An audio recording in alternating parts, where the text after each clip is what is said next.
All right, this will wrap up our simple interest problems. Number 39, first of all, here's what your setup is. We have the $2,000 to invest. That's telling us our total principal. Wishing to invest it so that we'll earn $188. That's our total interest. We don't know our x's or our y's. They add up to be our total amount. That's our first equation, and then multiplying across principal times rate times time will give our interest. Our interest of the low plus the interest of the high will equal our 188. That gives our second equation. Now if you haven't already done so, solve it, pause it, come back here and take a look at that.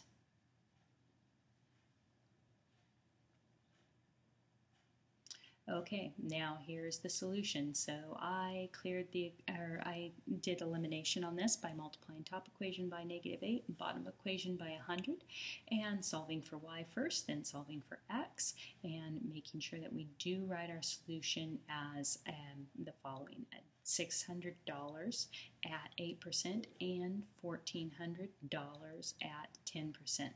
Make sure that you put the percentage rates in as well as a dollar sign for those amounts. All right, now let's take a look at the setup for example number 40. If you haven't done so already, before I turn this page, you make sure that you've tried to set it up on your own. You'll get the most out of this that way. All right, so here's the setup for example number 40, principal times rate times time. It says suppose that you invest a certain amount of money in an account that earns 8% interest, and at the same time you invest $2,000 more than that referring back to the last sentence. So referring back to the last sentence, in an account that pays 9%. So this time our first equation doesn't come from the principals adding up, it comes from a relationship between the two principal amounts, and those two principal amounts this time have an additive relationship, unlike our first equation where we had a multiplicative relationship. And then the second thing that we find is that the total amount for interest in both accounts is $690, so total interest. Then you use your principal times rate times time equals interest to form expressions for the amount of interest in the low, expression for amount of interest in the high, and that'll give us our second equation. So our first equation comes from the relationship between the two principal amounts, and our second comes from the same old place it always does: the interest in the low plus the interest in the high equals the grand total interest in a year.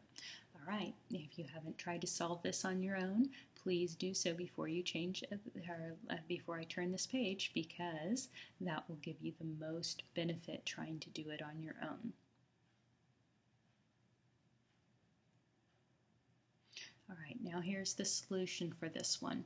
So I took and used substitution. I took this first equation here and I substituted into the second equation for interest, and then I solved it all the way across. I distributed and simplified the x terms, combining them, took the 180 over to the right hand side and solved for my x, and my x gave me 3,000, and then I put that back into my first equation and solved for my y, and then I wrote my equations my solution to my problem correctly: $3,000 at the 8% and $5,000 at the 9%, and that wraps it up. Those are our simple interest problems.